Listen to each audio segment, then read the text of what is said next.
በዚህ ቪዲዮ ከአብና ከወልድ ጋር ስለሚመለከው እና ስለሚሰገድለት ስለ እግዚአብሔር መንፈስ ቅዱስ ማንነት ከመጽሐፍ ቅዱስ ከብዙ በጥቂቱ እናያለን።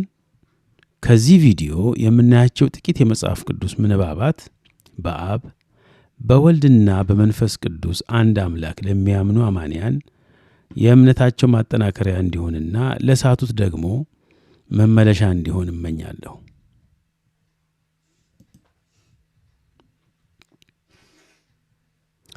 መንፈስ ቅዱስ እግዚአብሔር ነው። የሐዋርያት ሥራ ምዕራፍ 5 ከ1 እስከ 4። ሐናንያም የተባለ አንድ ሰው ሰጲራ ከተባለች ከሚስቱ ጋር መሬት ሸጠ። ሚስቱም ደግሞ ስታውቅ ከሽያጩ አስቀረና እኩሌታውን አምጥቶ በሐዋርያት እግር አጠገብ አኖረው። ጴጥሮስም ሐናንያ ሆይ መንፈስ ቅዱስን ታታለልና ከመሬቱ ሽያጭ ታስቀር ዘንድ ሰይጣን በልብህ ስለምን ሞላ? ሳትሸጠው የአንተ አልነበረምን? ከሸጥከውስ በኋላ በሥልጣንህ አልነበረምን? ይህን ነገር ስለምን በልብህ አሰብህ? እግዚአብሔርን እንጂ ሰውን አልዋሸህም አለው። እዚህ ጋር ሐዋርያው ጴጥሮስ ሐናንያ ሆይ መንፈስ ቅዱስን ታታልልና ከመሬቱ ሽያጭ ታስቀር ዘንድ አለው። ያታለልከው ማንን ነው አለው? ወይም የዋሸኸው እግዚአብሔርን ነው። ይህም የሚያሳየው መንፈስ ቅዱስ እግዚአብሔር መሆኑን ነው።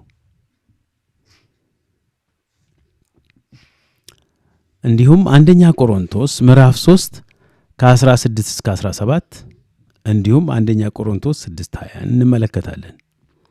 የእግዚአብሔር ቤተ መቅደስ እንደሆናችሁ የእግዚአብሔርን መንፈስ እንዲኖርባችሁ አታውቁምን?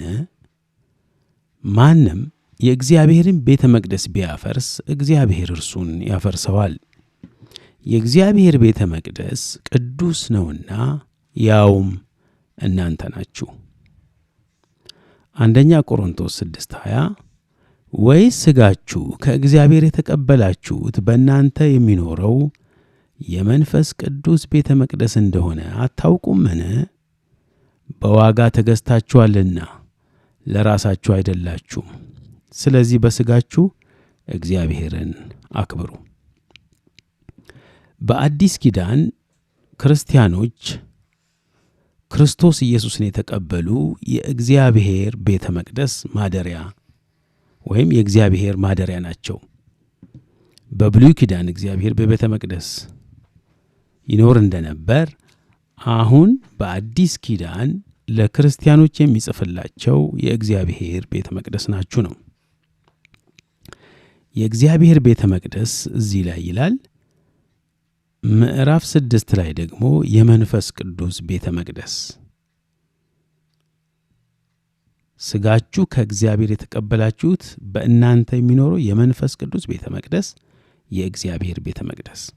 ስለዚህ የመንፈስ ቅዱስ ቤተ መቅደስ እና የእግዚአብሔር ቤተ መቅደስ የሚለው ቃል ተመሳሳይ ስለሆነ መንፈስ ቅዱስ እግዚአብሔር ነው ማለት ነው።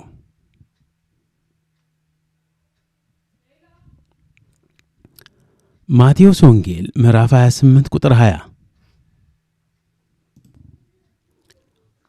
እንግዲህ ሂዱና አሕዛብን ሁሉ በአብ በወልድና በመንፈስ ቅዱስ ስም እያጠመቃችኋቸው ያዘዝኋችሁንም ሁሉ እንዲጠብቁ እያስተማራችኋቸው ደቀ መዛሙርት አድርጓቸው። እነሆም እኔ እስከ ዓለም ፍጻሜ ድረስ ሁልጊዜ ከእናንተ ጋር ነኝ። እንግዲህ እስከ ዓለም ፍጻሜ ድረስ ሁልጊዜ ከእናንተ ጋር ነኝ ብሎ ይህንን መልእክት የተናገረው ጌታችን ኢየሱስ ክርስቶስ ነው። ስለዚህ እሱ በሁሉ ቦታ እንደሚገኝ የሚያሳይ ክፍል ነው። እዚህ ጋር ከአብና ከወልድ ጋር እኩል የተጠቀሰው መንፈስ ቅዱስ በአብ በወልድ በመንፈስ ቅዱስ ስም እያጠመቃችሁ ነው ያለው። ስለዚህ የምንጠመቀው በአብ በወልድና በመንፈስ ቅዱስ ስም ነው። እኩል ከአብና ከወልድ ጋር መሆኑን የሚያሳይ ክፍል ነው ማለት ነው። በተመሳሳይ ሁለተኛ ቆሮንቶስ 13:4 ላይ የጌታ ኢየሱስ ክርስቶስ ጸጋ፣ የእግዚአብሔርን ፍቅር፣ የመንፈስ ቅዱስ ኅብረት ከሁላችሁም ጋር ይሁን አሜን ሲል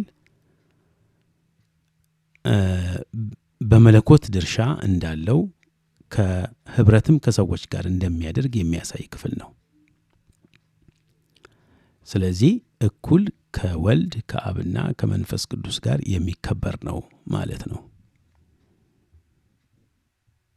መንፈስ ቅዱስ ሁሉን አዋቂ ነው። ኦል ኖዊንግ። አንደኛ ቆሮንቶስ ምዕራፍ 2 ከቁጥር 10 እስከ 11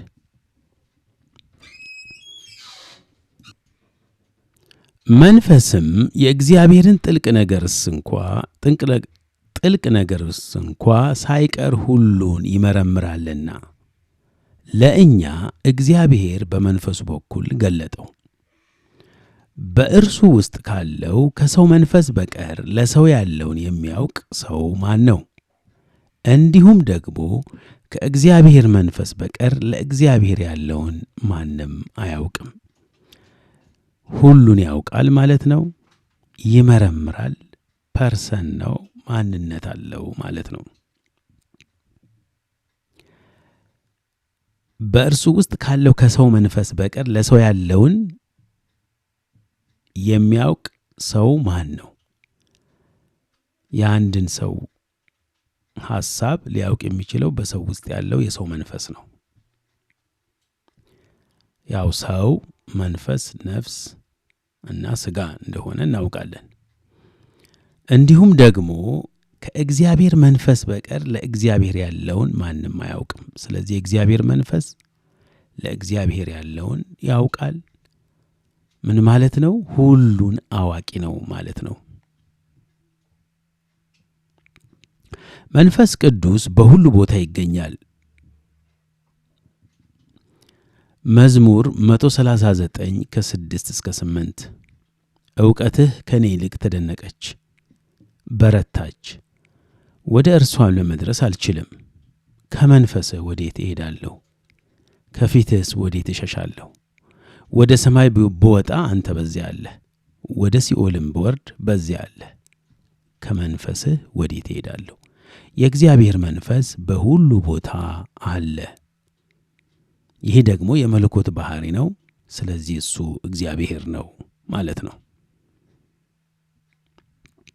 መንፈስ ቅዱስ ይናገራል፣ ይልካል። ሐዋርያት ሥራ ምዕራፍ 13 ከ1 እስከ 2 በአንጾኪያም ባለችው ቤተ ክርስቲያን ነቢያትና መምህራን ነበሩ። እነርሱም በርናባስ፣ ኔጌር የተባለው ስምዖን፣ የቀሬናው ሉኪዮስም፣ የአራተኛው ክፍለ ገዥ ሄሮድስም ባለመዋል ምናሄ፣ ሳውልም ነበሩ። እነዚህም ጌታን ሲያመልኩና ሲጦሙ መንፈስ ቅዱስ በርናባስንና ሳውልን ለጠራኋቸው ሥራ ለዩልኝ አለ። መንፈስ ቅዱስ በርናባስና ሳውልን ለጠራኋቸው ሥራ ለዩልኝ አለ። መንፈስ ቅዱስ ይናገራል ማለት ነው። የጠራቸውም እሱ ነው። ለጠራኋቸው ሥራ ለዩልኝ አለ። እሱ እግዚአብሔር ነው። ትንቢተ ኢሳይያስ ምዕራፍ 48 ቁጥር 16 ወደ እኔ ቅረቡ፣ ይህንንም ስሙ። እኔ ከጥንት ጀምሬ በስውር አልተናገርሁም። ከሆነበት ዘመን ጀምሮ እኔ በዚያ ነበርሁ። አሁንም ጌታ እግዚአብሔርና መንፈሱ ልከውኛል። እግዚአብሔር እንደሚልክ መንፈስ ቅዱስም ይልካል።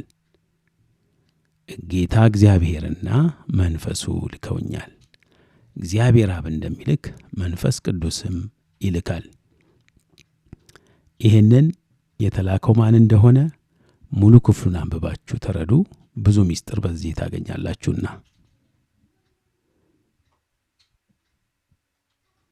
መንፈስ ቅዱስ ይመራል፣ ያስተምራል። ትንቢተ ኢሳይያስ ምዕራፍ 63 ከ13 እስከ 14 በምድረ በዳ እንደሚያልፍ ፈረስ በቀላይ ውስጥ ያለ እንቅፋት ያሳለፋቸው ወዴት ነው ያለ? ወደ ሸለቆ እንደሚወርዱ ከብቶች እንዲሁ የእግዚአብሔር መንፈስ ወደ ዕረፍት አመጣቸው። እንዲሁም ለራስህ የከበረ ስም ታደርግ ዘንድ ሕዝብህን መራህ። መንፈስ ቅዱስ ወደ ዕረፍት አመጣቸው። ስለዚህ መንፈስ ቅዱስ ይመራል።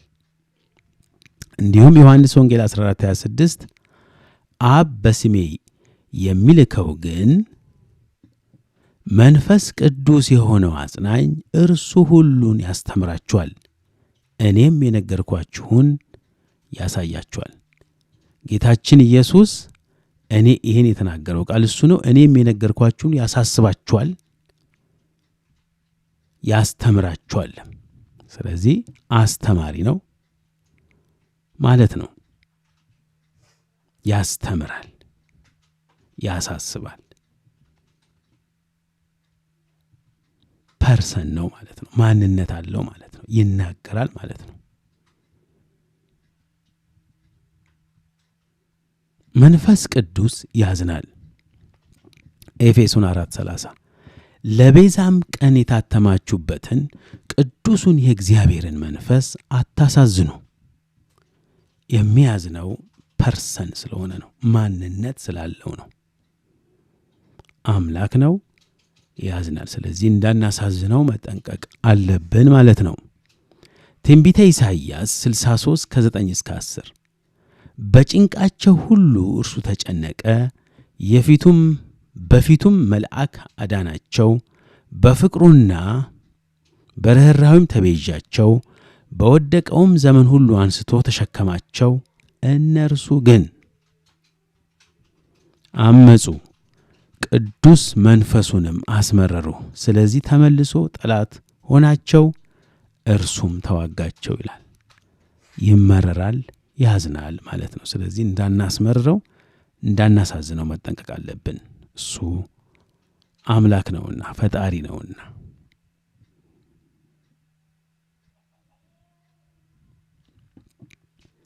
መንፈስ ቅዱስ ፈጣሪ ነው፣ እግዚአብሔር ነው። ትንቢተ ኢሳይያስ 40:12-15 ውሆችን በእፍኙ የሰፈረ፣ ሰማይን በስንዝር የለካ፣ የምድርንም አፈር በመስፈሪያ ሰብስቦ የያዘ፣ ተራሮችን በሚዛን ኮረብቶችንም በሚዛኖች የመዘነ ማን ነው?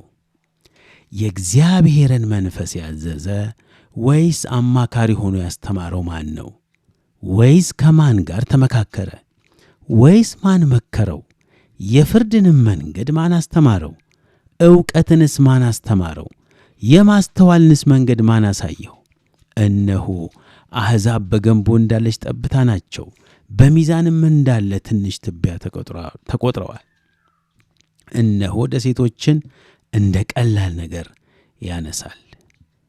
ውሆችን በእፍኙ የሰፈረ የእግዚአብሔር መንፈስ፣ ሰማይን በስንዝር የለካ የእግዚአብሔር መንፈስ፣ የምድርን መስፈሪያ በመስፈሪያ ሰብስቦ የያዘ፣ ያዘዘው አማካሪ የሆነውስ ማን ነው? ስለዚህ የእነዚህ ነገሮች ሁሉ ፈጣሪ የእግዚአብሔር መንፈስ እንደሆነ እንረዳለን ማለት ነው። የእግዚአብሔር መንፈስ ፈጣሪ ነው። እንደዚሁም መጽሐፈ ኢዮብ 33:4 ላይ የእግዚአብሔር መንፈስ ፈጠረኝ፣ ሁሉንም የሚችል አምላክ እስትንፋስ ሕይወት ሰጠኝ። ፈጣሪ ነው፣ ሕይወትን ይሰጣል፣ እስትንፋስን ይሰጣል።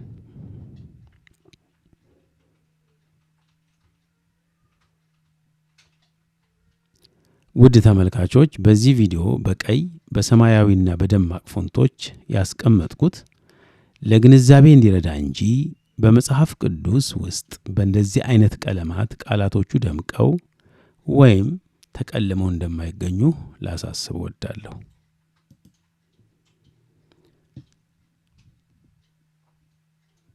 ሌሎች ብዙ ጥቅሶች አሉ የእግዚአብሔርን መንፈስ መለኮትነትና ማንነት የሚያሳዩ፣ ግን 2 ወይም 3 ጥቅሶች እርግጥ በቂ ናቸው፣ ግን ከዛ በላይ የሆኑት በዚህ ቀርበዋል። ስለዚህ ለብዙዎች እንዲደርስ ይህንን ለብዙዎች ያስፈልጋል፣ መስማት አለባቸው። በተለይ ደግሞ በተለያየ ስህተትና ኑፋቄ ትምህርት ውስጥ ላሉት ይጠቅማል ካላችሁ ይህንን ሼር እንድታደርጉ ጠይቃለሁ። መልካም ጊዜ።